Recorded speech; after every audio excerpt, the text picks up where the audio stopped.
The small apartment's walls trembled as the eviction notice was slapped against the door, the echo of finality bouncing off peeling wallpaper that had witnessed decades of quiet dignity.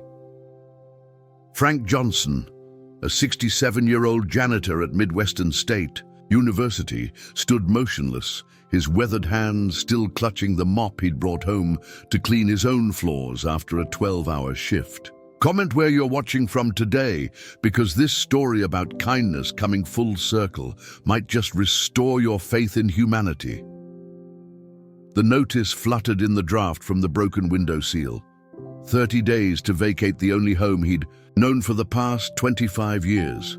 The same 25 years he'd spent cleaning the university's basketball court floors to a mirror shine, polishing them with the same care he once used when maintaining his own family home before life took unexpected turns.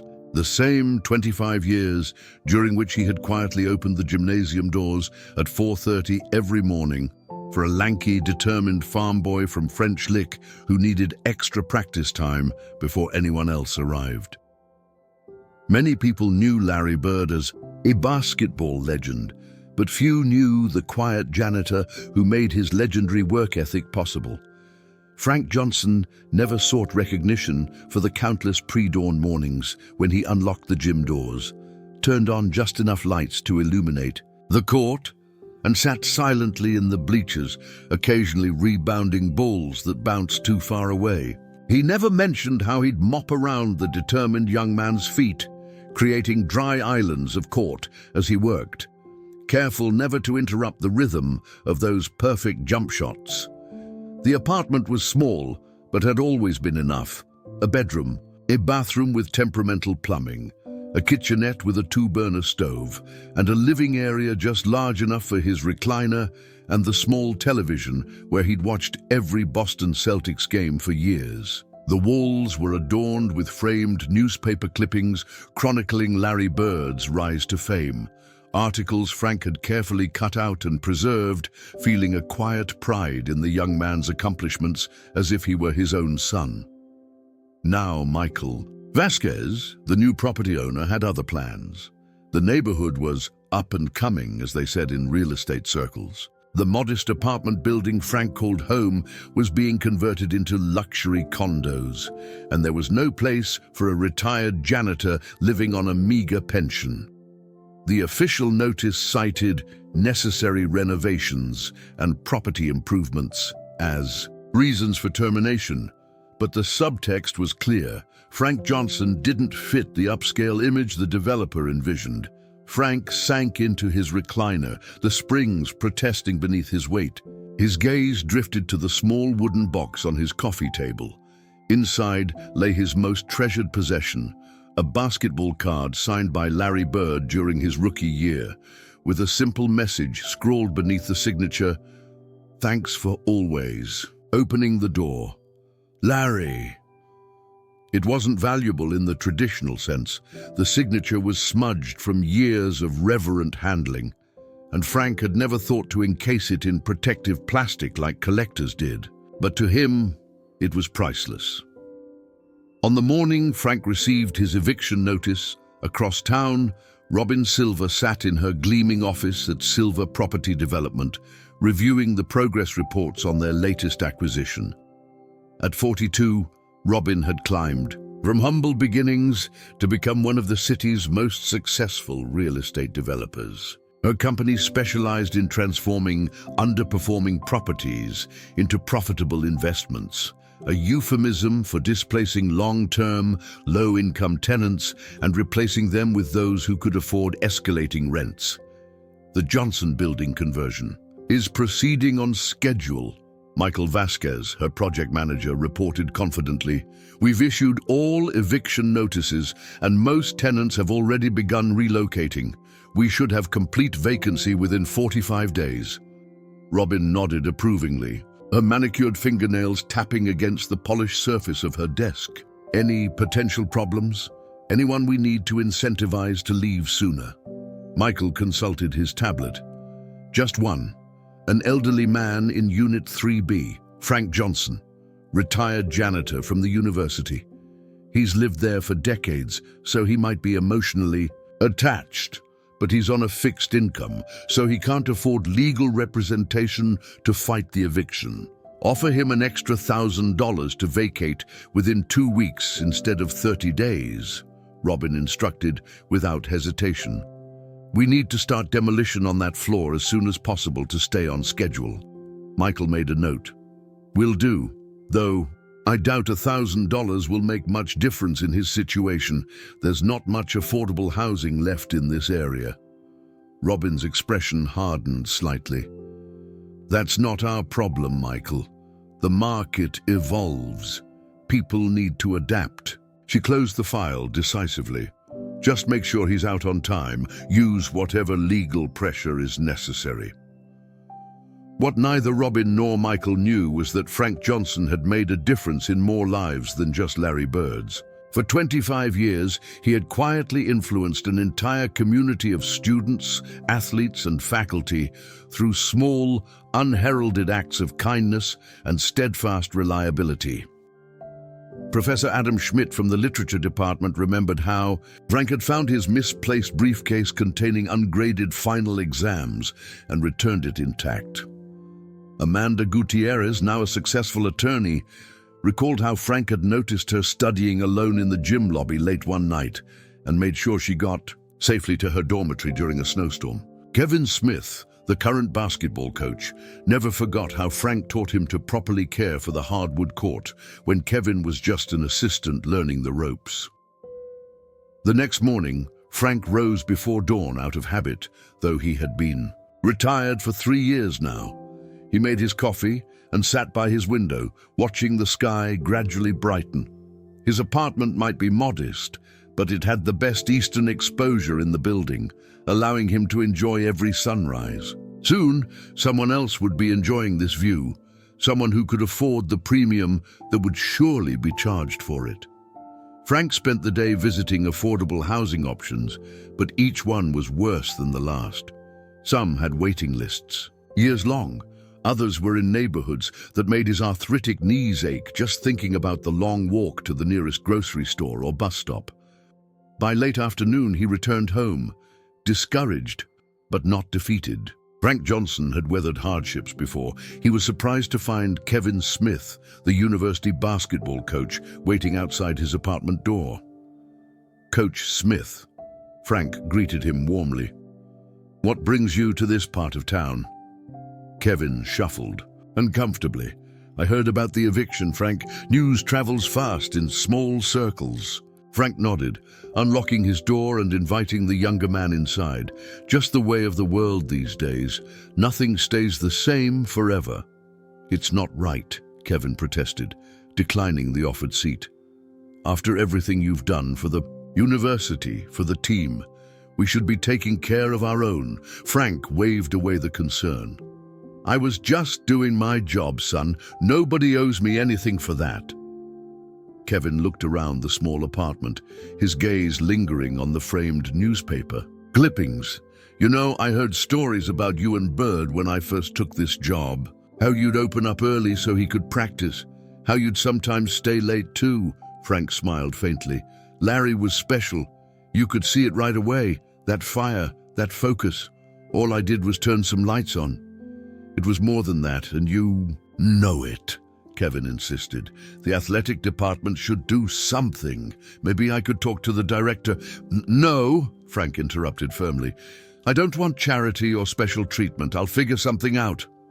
After Kevin left, promising to return with some boxes to help pack, Frank sat alone in his recliner, contemplating the uncertainty ahead. His pension would cover rent somewhere, but nowhere near as nice as this place, nowhere with the same memories. Embedded in every corner, that evening the local news featured a segment on the neighborhood's revitalization.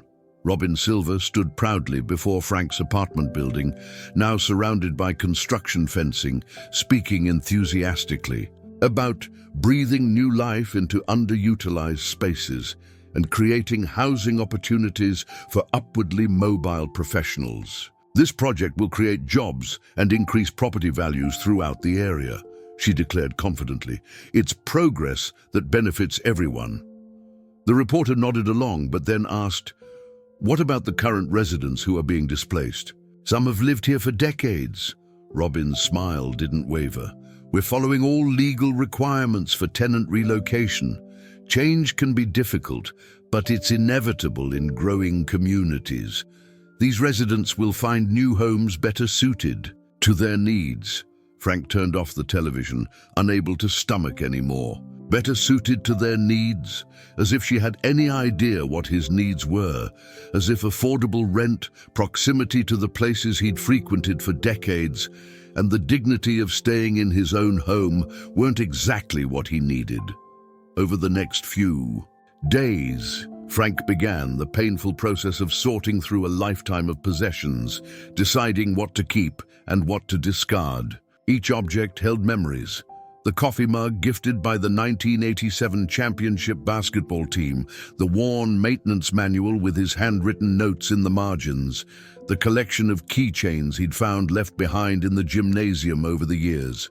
Michael Vasquez arrived unannounced on the fifth day, clipboard in hand. "Mr. Johnson," he began without preamble, "Silver Properties is prepared to offer you an additional $1,000 if you vacate the premises within 2 weeks instead of the full 30 days. Frank looked at the younger man steadily. "And where? Do you suggest I go 2 weeks sooner, Mr. Vasquez?" Michael shrugged. "That's not really our concern, but the additional funds could help with moving expenses or perhaps a security deposit on a new place." $1,000 doesn't go far these days," Frank observed quietly, "and it certainly doesn't buy a home." "This isn't a negotiation, Mr. Johnson." Michael's tone hardened slightly. "It's a courtesy offer. The eviction timeline stands regardless." After Michael left, Frank found himself drawn to the small wooden box containing Larry Bird's signed card. He ran his fingers over the faded signature, remembering the gangly young man with the perfect shooting form who had once thanked him so sincerely for simply doing his job. What would Larry think of all this? Frank wondered. The basketball star had come from humble beginnings himself, a small-town boy who understood the value of hard work and loyalty. But Larry Bird now lived in a different world, one of fame and fortune far removed from the struggles of an aging janitor facing eviction. Frank replaced the card carefully in its box. He wouldn't reach out to Larry. His pride wouldn't allow it. Whatever connection they'd shared belonged to the past, to early mornings in an empty gymnasium where the only sounds were the rhythmic bounce of a basketball and the squeak of sneakers on freshly polished floors. That night, as Frank lay awake, worrying about his future across the country in his spacious Indiana home, Larry Bird sat in his study reviewing game footage for his executive role with the NBA. Something made him pause the video, a fleeting memory of pre-dawn practices in a college gym, of a janitor who never complained about the extra hours or the special accommodations, who sometimes offered quiet words of encouragement when shots weren't falling. Larry reached for his phone, scrolling through contacts until he found the number. For Kevin Smith, the current coach at his alma mater.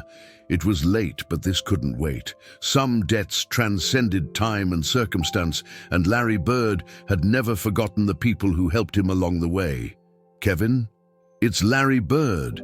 I need to ask you something about a janitor named Frank Johnson." The morning light filtered through Frank Johnson's thin curtains as he carefully wrapped his few framed photos in newspaper. 25 years of life being packed away in cardboard boxes donated by the local grocery store. Each item he touched carried weight beyond its physical presence, memories embedded in the fabric of everyday objects, the basketball-shaped paperweight given to him by the 1992 team, the handwritten thank you note from Coach Patrick Gomez after Frank had stayed overnight to repair flood damage in the locker room before a championship game. Frank paused as he reached for the small clock on his bedside table, a simple timepiece, with a luminous dial that had awakened him at 4 a.m. for decades. Even in retirement, he still woke before dawn, his body's rhythm set by years of pre-dawn preparations at the university gymnasium.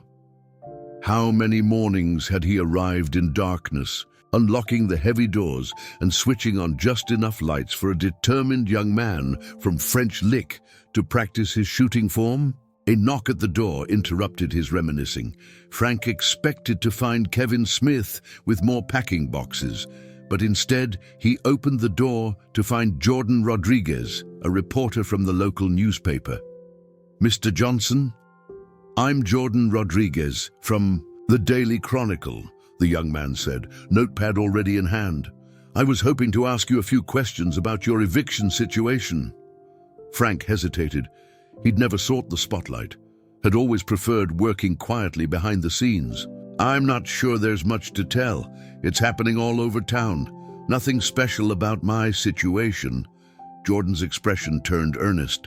"But there is, Mr. Johnson. You're part of the university's history. I've been researching for this story on neighborhood development, and your name kept coming up when I interviewed people about the university's basketball program. Everyone knows about the special arrangements you made for Larry Bird during his college years." Frank shook his head modestly. "I just did my job, son. Nothing more." "That's not how others tell it," Jordan persisted. "Coach Gomez says you were instrumental in Bird's development. You gave him access when nobody else would. You created the conditions that helped launch one of basketball's greatest careers." Frank sighed, then stepped aside to let the reporter in. "I suppose I could use a break from packing, but I don't want this turned into some charity case or public spectacle." Inside, Jordan whistled softly at the collection of basketball memorabilia covering Frank's walls. "Quite a collection you have here. Just newspaper clippings mostly," Frank replied. "Nothing valuable to collectors, just valuable to me." Jordan's gaze fell on a faded photograph showing a much younger Frank standing at the edge of a basketball court, mop in hand, while a blonde player practiced shooting in the background. "Is that—" Frank nodded. "That's Larry. Professor Ashley, right from the photography department, took that one morning. Said she was working on a project about unsung heroes or something like that. Gave me a copy afterward. Mr. Johnson, this is exactly the human element my story needs," Jordan said, already scribbling notes. "The developers are changing the face of this neighborhood without regard for its history or the people who've built their lives here." Frank lowered himself into his recliner. "It's not personal, Mr. Rodriguez, it's just business. Ms. Silva doesn't know me from Adam. She sees a property that can make more money with different tenants. Can't blame her for that." "But I can write about it," Jordan countered. "People should know what's happening. They should know about your connection to Larry Bird and university history while you're being forced out of your home." Frank shook his head firmly. "I don't want Larry's name dragged into this. He's got nothing to do with my current situation.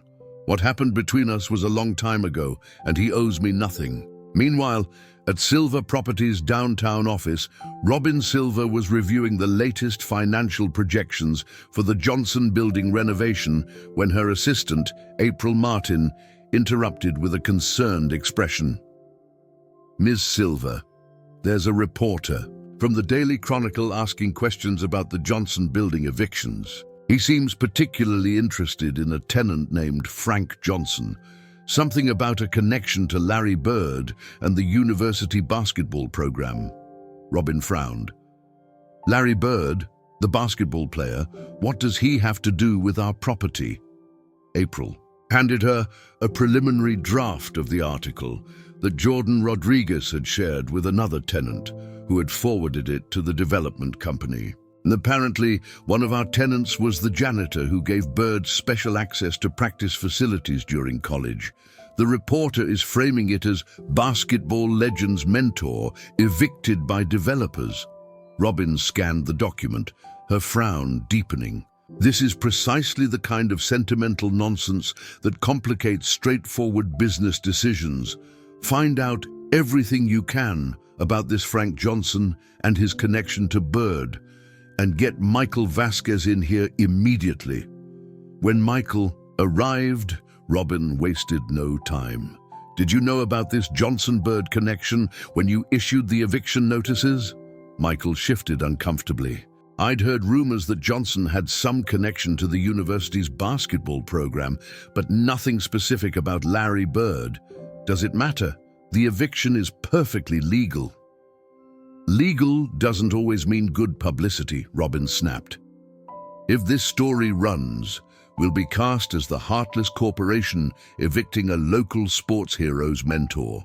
That's not the image we want associated with luxury condominiums. What do you want me to do? Michael asked. The demolition contractors are scheduled to start next week. Robin tapped her pen against her desk thoughtfully. Offer Johnson more money, $5,000 and assistance finding a new place. Make it clear that we respect his history, but that progress is inevitable. The usual talking points. And if he refuses? He won't, Robin said confidently. Everyone has a price. Find his. Across town, Kevin Smith sat in his office at the university athletic department, his phone pressed to his ear. Yes, that's right, Mr. Bird. Frank Johnson. He's being evicted from his apartment of 25 years. The whole building is being converted to luxury condos. Larry Bird's voice came through clearly, and he's got nowhere to go. Affordable housing is scarce around here now, Kevin explained. Frank's too proud to ask for help, but I thought you should know considering. Considering he opened the gym for me every morning at 4:30 for 3 years, Larry finished. Never complained once, even in the dead of winter when the heating system was barely working. That's Frank, Kevin agreed. He's the same way now. Says he'll figure something out, but time's running short. The developers are pushing hard for him to leave even before the 30-day notice period. There was a pause on the line before Larry spoke again. What's the name of the development company?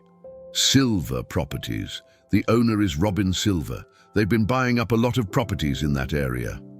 I see. Larry's tone was thoughtful. And Frank has no family to help him? None that I know of, Kevin replied. His wife passed years ago. No children.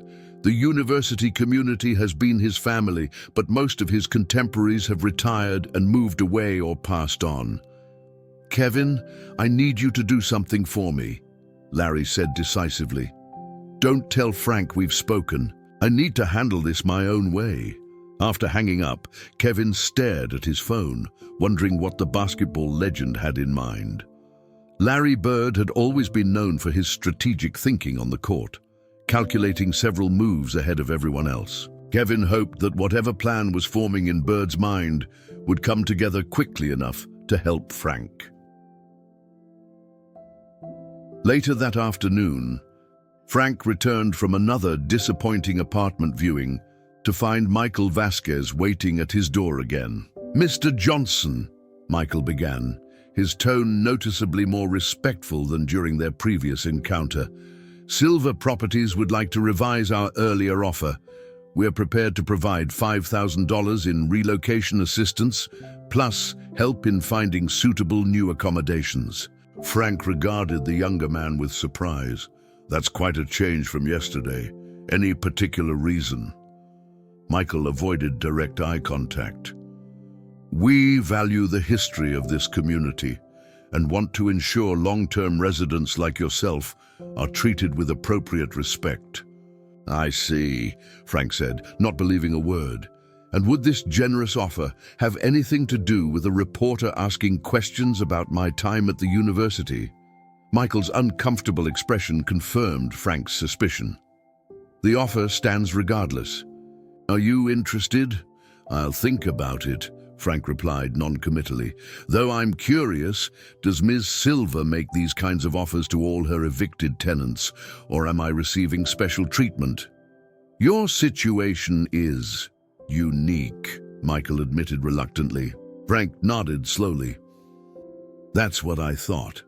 Please tell Ms. Silver I appreciate the gesture, but I don't want special treatment. Whatever she's offering me should be offered to everyone in this building. Otherwise, I'll take my chances with the standard eviction timeline." After Michael left, Frank noticed his hands were shaking. Pride had always been both his strength and his weakness.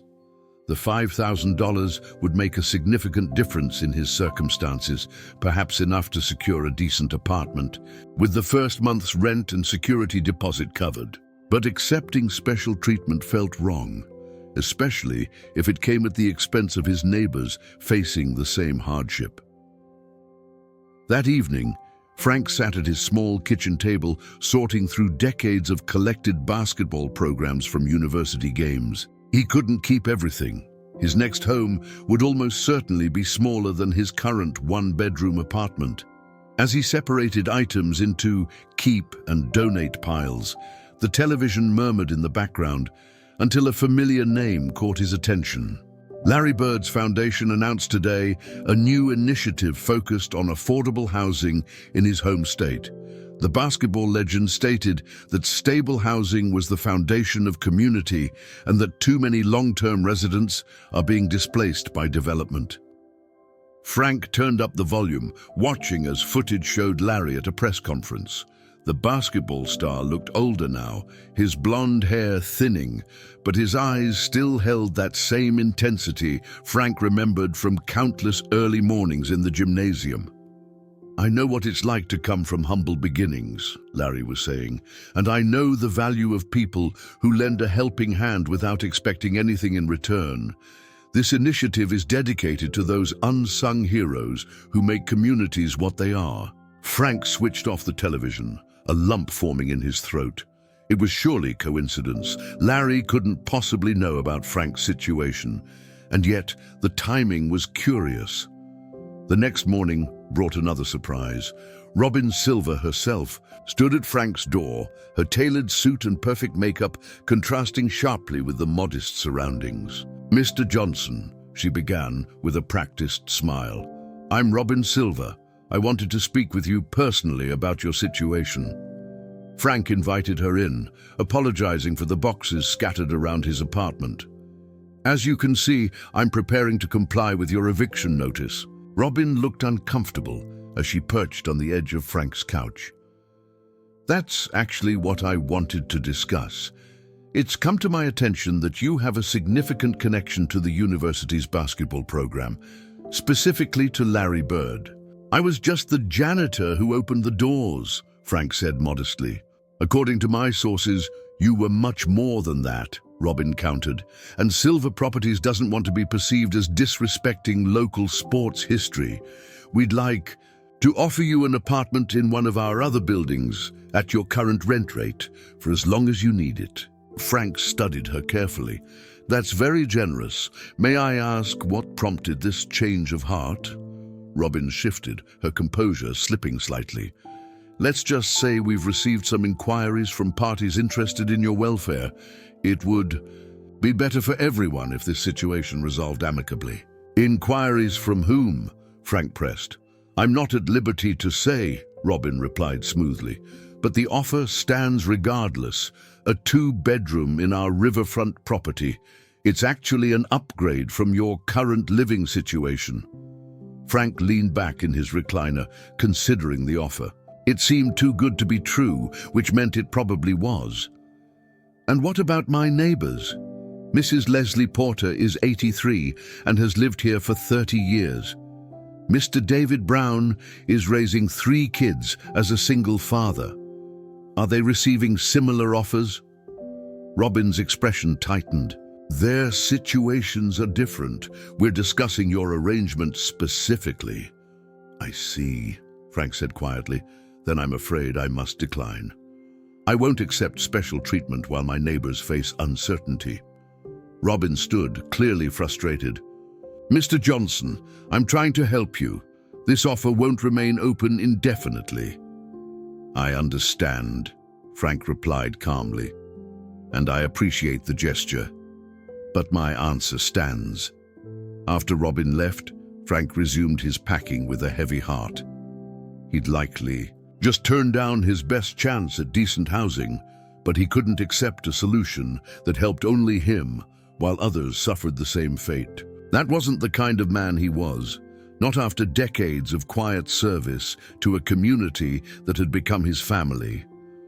What Frank didn't know was that outside his building, a familiar figure watched from a parked car as Robin Silver exited, her posture rigid with frustration. Larry Bird adjusted his cap lower over his eyes, a small smile playing at his lips. Frank was exactly as he remembered, principled to a fault, unwilling to accept special treatment even when it benefited him.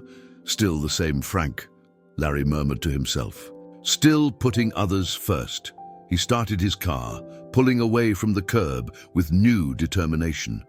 If Frank wouldn't accept special treatment, then Larry would need to find a solution that helped everyone.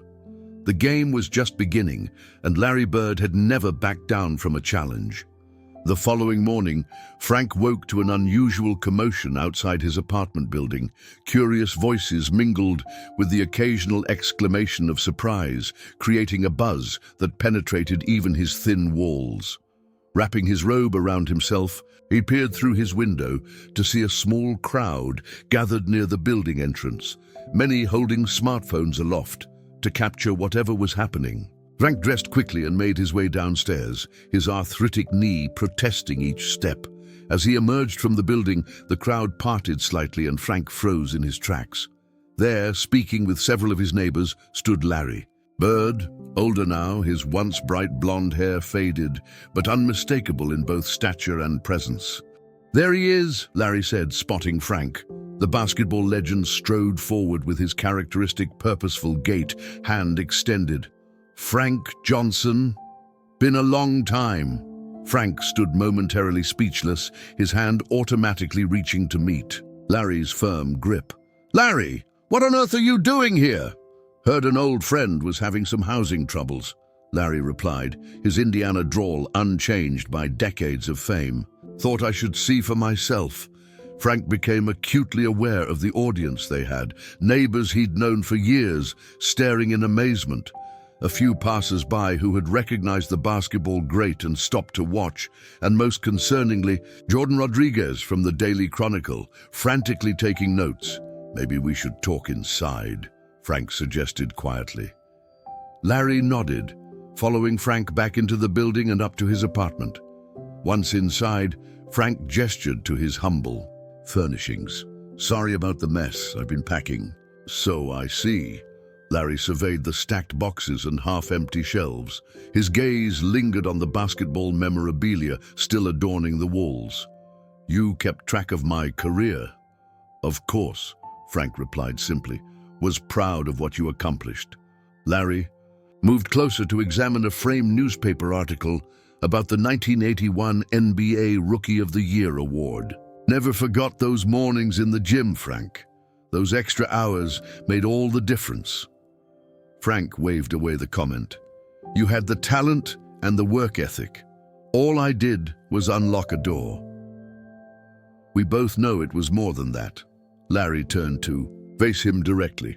"You saw something worth supporting, and you did it without fanfare or expectation. Not many people like that in the world." Frank shifted uncomfortably under the praise. "Larry, while I appreciate the visit, I have to ask, why now?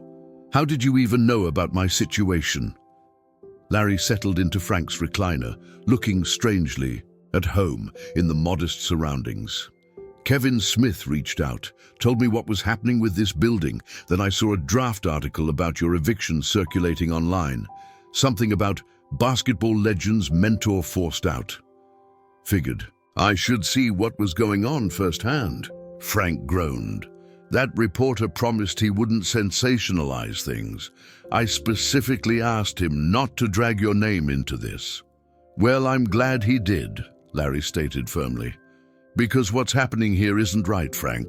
Not just to you, but to everyone in this building. It's just business," Frank said, repeating what he'd told others. "Ms. Silva has every legal right to renovate her property." "Legal doesn't always mean right," Larry countered. "And sometimes business needs a reminder about community values." Frank studied the man before him, the farm boy from French Lick, who had become an NBA legend through sheer determination and skill. There was still that same intensity in his eyes that Frank had recognized all those years ago. "What exactly do you have in mind, Larry? Because I already turned down Silver's offer of special treatment. I won't accept help that isn't available." "To my neighbors too," Larry smiled. "Still the same Frank Johnson. That's exactly what I told Kevin you'd say." He leaned forward, his expression serious. "I've got some ideas, but first I need to understand exactly what we're dealing with. Tell me everything about this development company and their plans." As Frank explained the situation, Larry listened intently, occasionally asking pointed questions about timelines, other properties in the neighborhood, and the status of various tenants. His analytical mind, the same one that had made him such a formidable player on the court, was clearly processing possibilities and strategies. "So this Robin Silver already tried to buy you off with a special deal," Larry mused, after Frank finished. "That tells me she's worried about bad publicity. That's leverage." "I don't want to be used as leverage, Larry," Frank said firmly. "I just want fair treatment for everyone here." "And that's exactly what we're going to get," Larry assured him. "But first, I need to make some calls." Meanwhile, Robin Silver was having the worst morning of her professional career. Her phone had been ringing non-stop since daybreak, with calls from investors, board members, and local officials, all asking the same question. Was it true that Larry Bird himself had shown up to protest their eviction of his former mentor?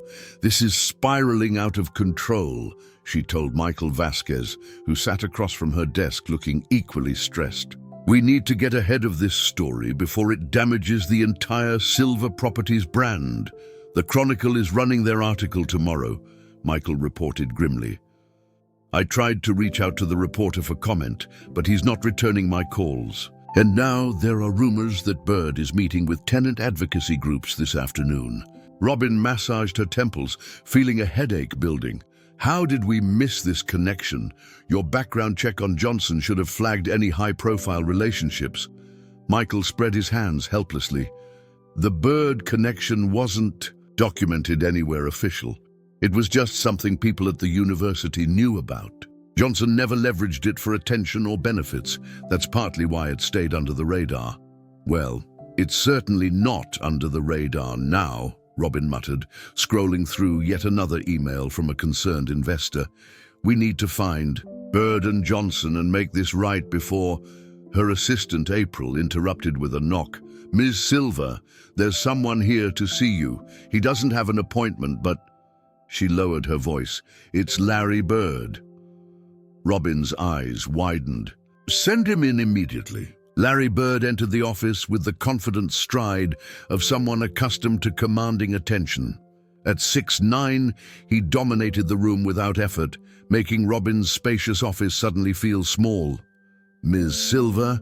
He nodded politely, but didn't offer his hand. "Thought it was time we had a conversation." Robin gestured to the chair across from her desk, quickly regaining her professional composure. "Mr. Bird, this is certainly unexpected. I understand you have concerns about one of our tenants." "Not just one," Larry corrected, remaining standing. "I'm concerned about all 26 families in that building. But yes, Frank Johnson in particular has my attention, given our history." Robin nodded understandingly. "We've actually just been reevaluating our approach to the Johnson building renovation. Perhaps we've been too hasty in our timeline." "Perhaps you've been too hasty in your entire approach," Larry suggested, his tone mild but his words pointed. "Pushing out long-term residents to build luxury condos that most locals can't afford changes the character of a community." "Not all. Progress is improvement, Miss Silver." Robin bristled slightly at the criticism, but maintained her professional smile. "Mr. Bird, while I respect your personal connection to Mr. Johnson, Silver Properties operates within all legal parameters for property development. We provide fair notice and appropriate compensation to tenants. Larry finally took the offered seat, leaning forward with his elbows on his knees. Let me be direct, Ms. Silver. I've spent the morning speaking with several housing advocates and community development specialists. They tell me your company has acquired 7 properties in that neighborhood in the past 18 months. That's a pattern that's changing the entire economic landscape of the area. That's called revitalization, Robin countered. We're bringing new life and economic opportunity to a declining neighborhood. Interesting perspective, Larry said. From where I stand, it looks like you're pricing out the very people who built that community. People like Frank Johnson. Mr. Bird, Robin said carefully, what exactly is it you want from this conversation? Larry reached into his jacket and pulled out a folded document, placing it on her desk. I've established a community land trust through my foundation. We're prepared to make an offer on the Johnson building at market value plus 10%. Robin stared at the document, momentarily speechless. You want to buy the building? The trust does, Larry clarified. It would then be managed as mixed-income housing, ensuring current residents can stay if they choose, while still allowing for some updated units at market rates. Everybody wins. Mr. Bird, we've already invested considerably in pre-development. For this property, the architectural plans, the marketing strategy, all compensated for in my 10% premium, Larry interrupted smoothly. I've been in business long enough to understand how these things work, Ms. Silver. Robin glanced at Michael, who looked as surprised as she felt. We would need time to consider this offer and discuss it with our board. Of course, Larry agreed, standing again. You have until the end of the week. After that, I have a press conference scheduled about my foundation's new affordable housing initiative. It would be nice to announce this building as our first project, with Silver Properties cooperation presented in a positive light. The implication was clear: cooperate and receive good publicity, or refuse and face the public relations nightmare of fighting a beloved sports icon over housing for his elderly. Mentor, we'll be in touch, Robin said, rising to walk him out. After Larry left, Robin sank back into her chair. He's outmaneuvering us. What do we do? Michael asked. Robin stared at the offer on her desk. We run the numbers and see if we can afford to take the deal without angering our investors. And we find out everything we can about this land trust he's established. Meanwhile, back at the apartment building, Frank found himself at the center of unexpected attention. Neighbors who had barely spoken to him over the years now knocked on his door, eager to hear about his connection to Larry Bird and what the basketball star's visit might mean for their housing situation. Leslie Porter, the elderly woman from the 3rd floor, brought him a homemade apple pie. To think all these years we had a local hero living among us and never knew, she said, as Frank invited her in. I'm no hero, Mrs. Porter, Frank protested. I just did my job. Sometimes doing your job with integrity is heroic, she replied, wisely, especially when it makes a difference in someone's life. Now Larry Bird is trying to return the favor. Frank shook his head. I never expected anything in return, and I'm still not sure what Larry can actually accomplish here. Silver Properties has every legal right to do what they're doing. Perhaps, Mrs. Porter agreed, but sometimes the court of public opinion matters more than legal rights. No business wants to be seen as the villain who threw out a bunch of seniors and working families, especially not when someone like Larry Bird is standing with them. After Mrs. Porter left, Frank found himself reflecting on how quickly things had changed. Just days ago, he had been quietly packing his life away, resigned to starting over somewhere new at an age when most people craved stability. Now, there was a glimmer of hope, not just for him, but for all his neighbors. Kevin Smith arrived that afternoon, grinning broadly as he entered Frank's apartment. So, did Larry surprise you? You knew he was coming, Frank accused, though there was no anger in his tone. Kevin nodded. He asked me not to tell you, wanted to handle it his way. And what way is that exactly? Frank asked. He's being very mysterious about his plans. Because they're still evolving, Kevin explained. But I can tell you this.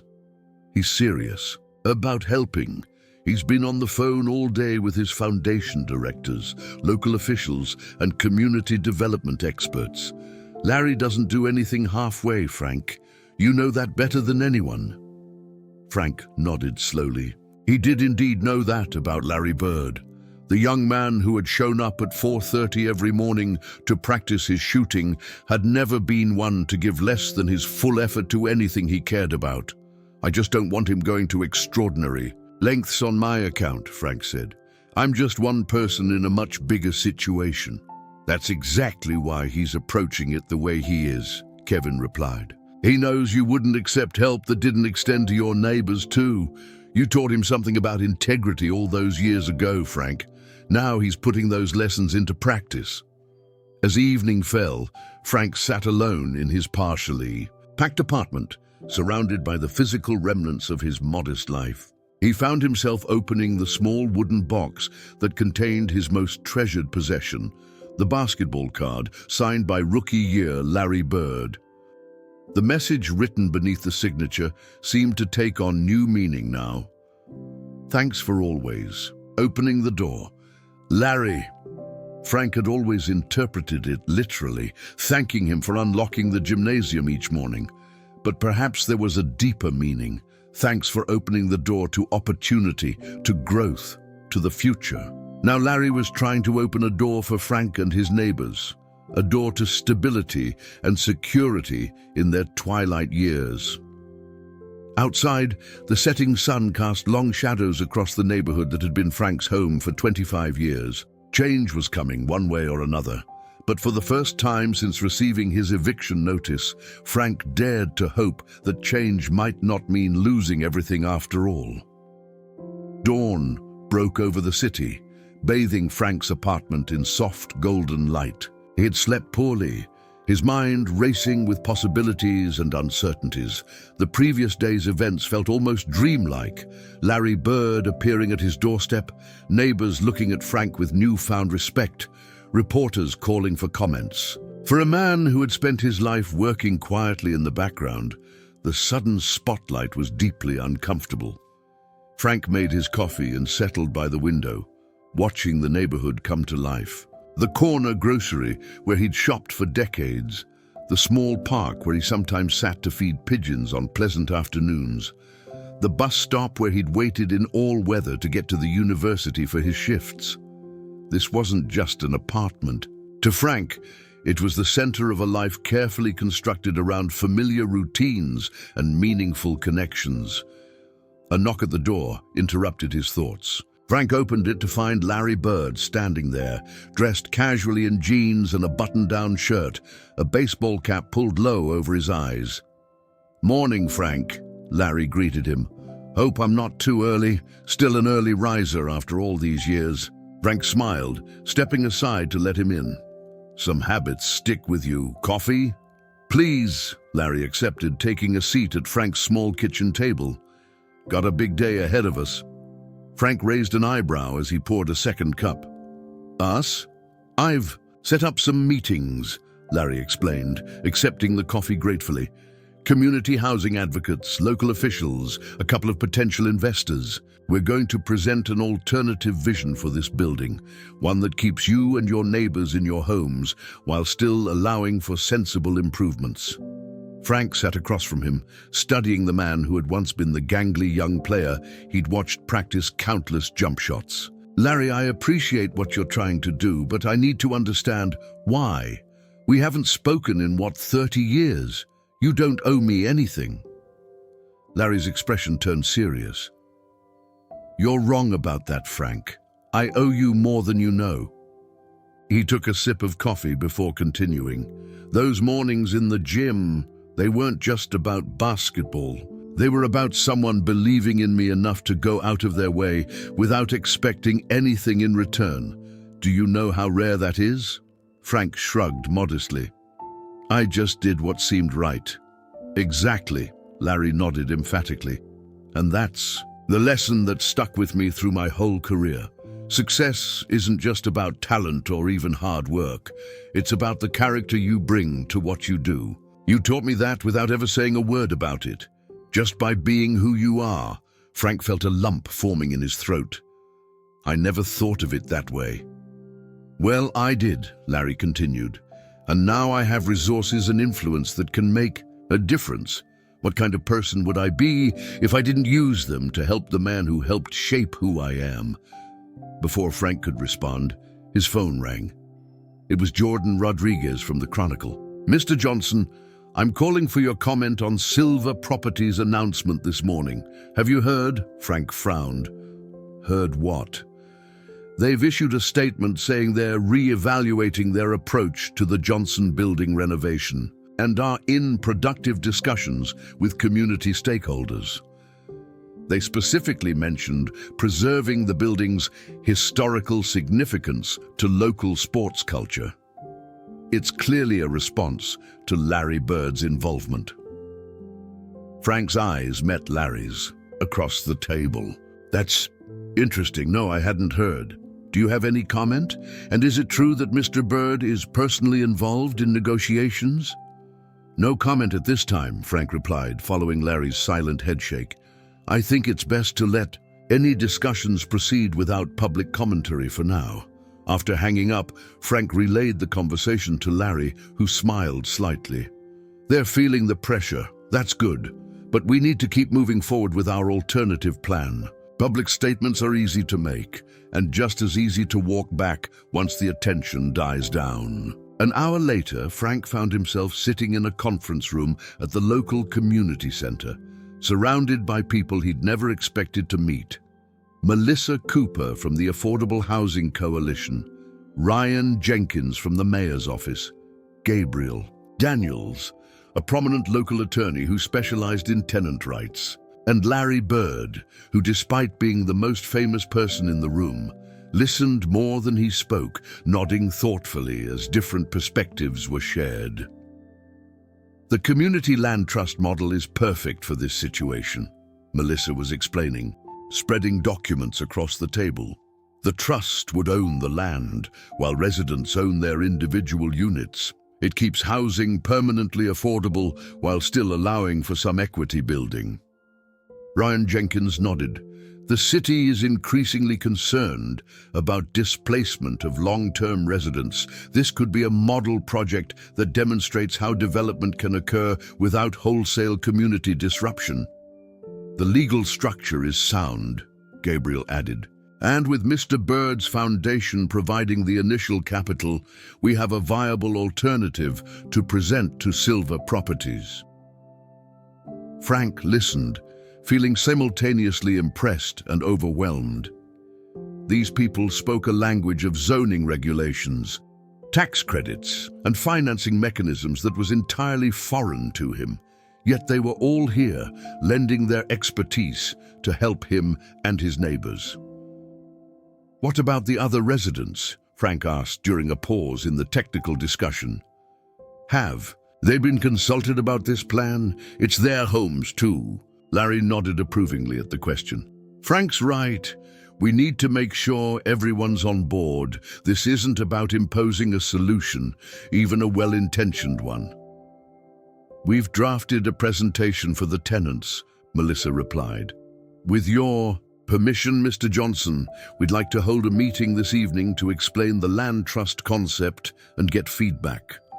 Frank agreed, and the meeting continued, diving deeper into financial projections and legal requirements. Through it all, Frank noticed how Larry consistently redirected the conversation whenever it veered toward using his celebrity as leverage. This needs to stand on its merits, he insisted, not on who's involved. By mid-afternoon, they had a solid framework for their proposal. As the meeting concluded, Larry pulled Frank aside. There's one more stop we need to make today. Where's that? Frank asked. Robin Silver's office, Larry replied. Time to present our alternative directly. Across town, Robin Silver was huddled with her executive team and public relations consultants, strategizing how to handle the unexpected challenge to their development plans. The press coverage is intensifying, the PR director reported. Birds. Foundation has released a statement about exploring community-centered development alternatives for the Johnson building. Social media is overwhelmingly supportive of their approach. What about our investors? Robin asked tensely. Michael Vasquez grimaced. Mixed reactions. Some are concerned about delays and potential reputation damage. Others see a potential upside. In collaborating with Birds Foundation, the publicity value could be significant. And legally, Robin turned to their counsel. We're within our rights to proceed as planned, the lawyer confirmed.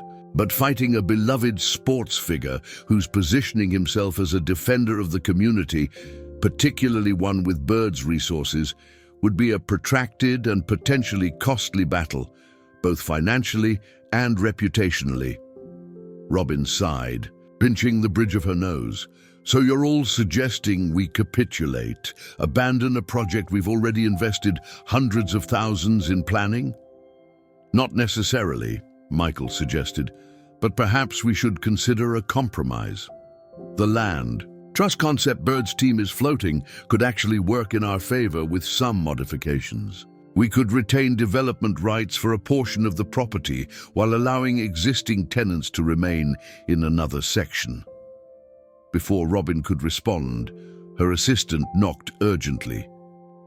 Ms. Silver, Larry Bird and Frank Johnson are here to see you. They don't have an appointment, but send them in, Robin interrupted, straightening her posture and signaling her team to remain seated. This confrontation had been inevitable from the moment Bird had gotten involved. Larry entered first, his tall frame commanding immediate attention. Frank followed, looking far more uncomfortable but no less determined. Robin noted with interest how Larry automatically stepped slightly behind Frank once they were in the room, a subtle gesture that positioned the janitor as the principal, not the celebrity.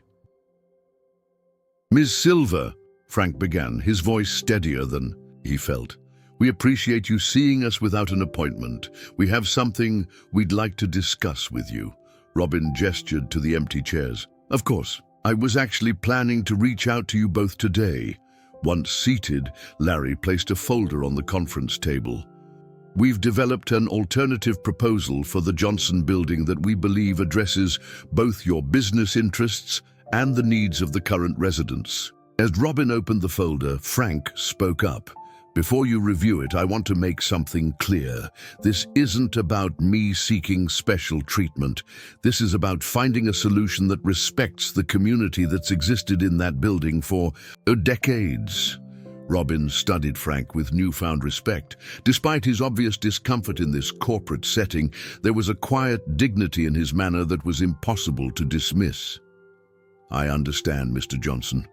And contrary to how it might appear, Silver Properties does value community stability. We simply have to balance that with economic viability. That's exactly what this proposal addresses, Larry interjected, leaning forward. The community land trust model allows for both preservation and progress. Your company would still profit from developing a portion of the property, while the trust would ensure long-term affordability for existing residents. As Robin reviewed the documents, Frank observed her carefully. He had spent decades reading people's intentions from small gestures and expressions, a skill developed through years of working quietly in the background, watching rather than being watched. What he saw in Robin Silver's face was not outright rejection, but careful calculation. This is more comprehensive than I expected, Robin admitted finally.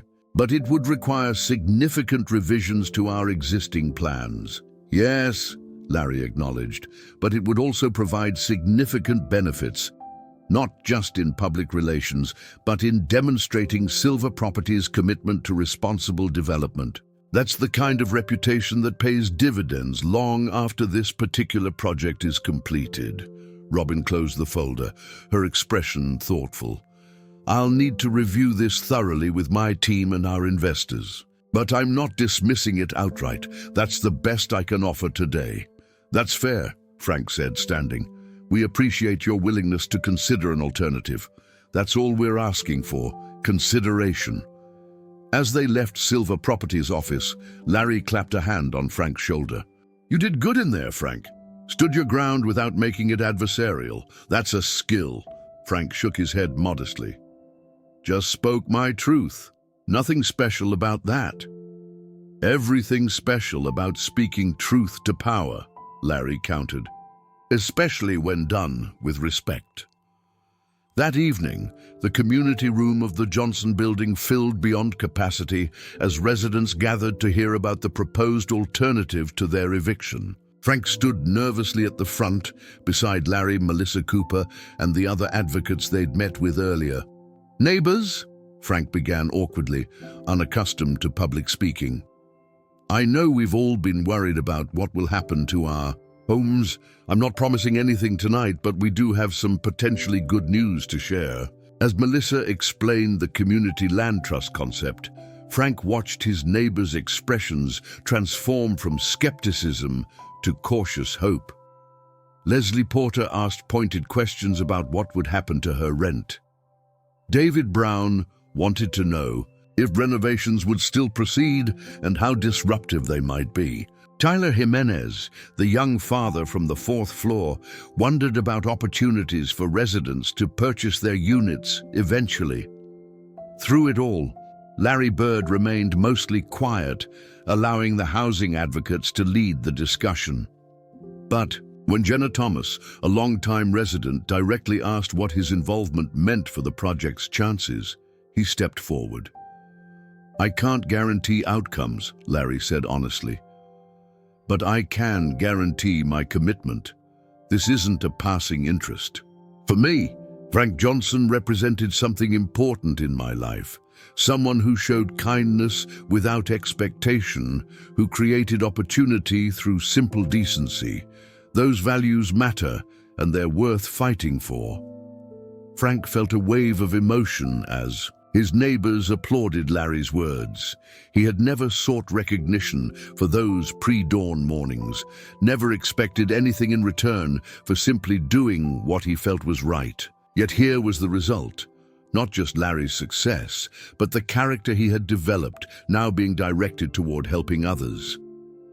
After the meeting, as residents lingered to ask more questions and share concerns, Frank slipped outside for a moment of quiet.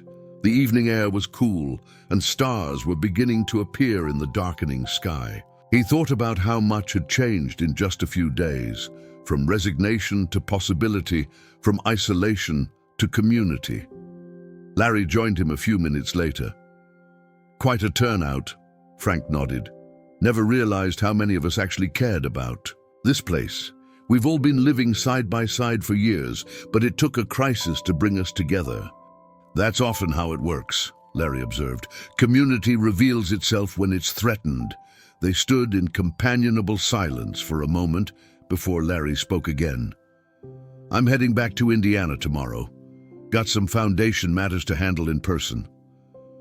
Frank felt a twinge of concern. "What happens with Silver Properties while you're gone?" "The advocates will continue the negotiations," Larry assured him.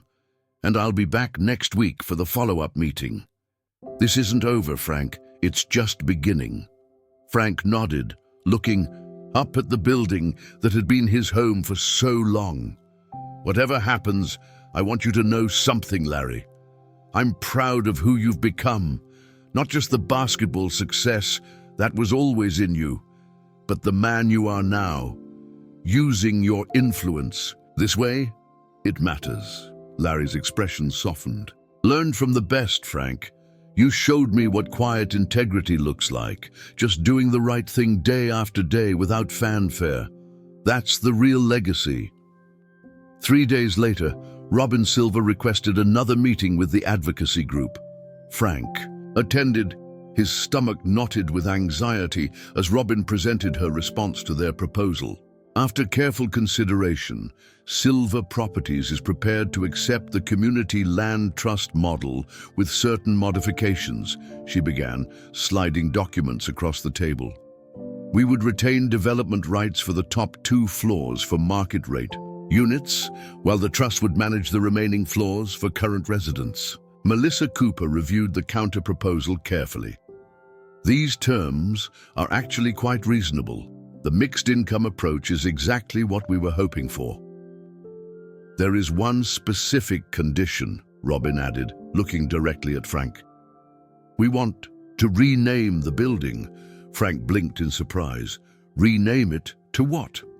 The Bird Johnson Community Building, Robin replied, recognizing both the basketball connection and the long-term service of Frank Johnson to the university and community.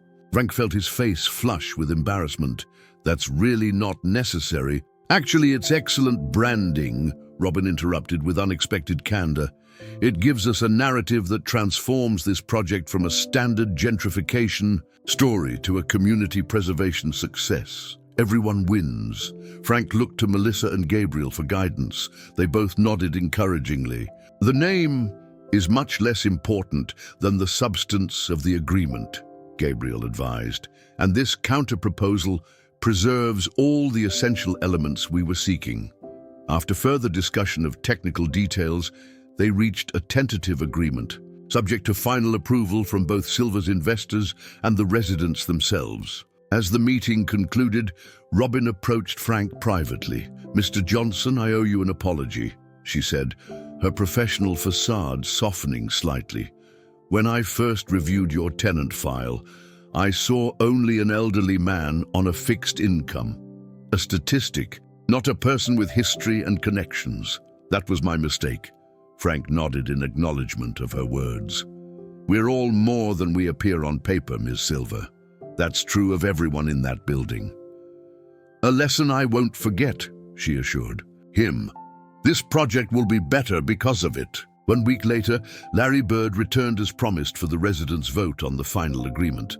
The community room buzzed with excited conversation as everyone reviewed the terms. Under the proposed agreement, current residents could remain at controlled rent levels for as long as they wished. The building would undergo gradual renovations, with residents temporarily relocated within the building rather than displaced. The top floors would indeed become market-rate condominiums, generating revenue that would help subsidize the affordable units below.